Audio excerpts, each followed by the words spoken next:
Do an onion check-in. You can see where it's all misty here from like the condensation and stuff, where it's like a little greenhouse.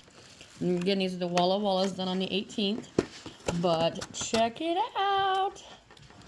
These are what baby onion plants look like. They are coming up really, really good too. I'm very excited.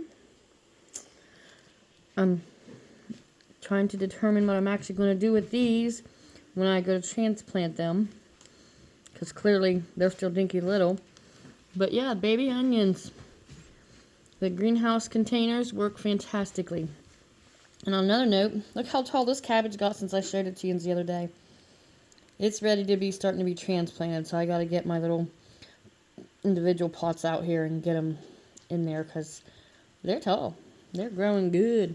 So see, and this is without a heat lamp at all. This is all just a heating pad and water and warm temps underneath. So the heat pad is still on.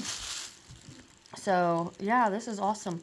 And let me see, the 18th. This is the 23rd, 24th. So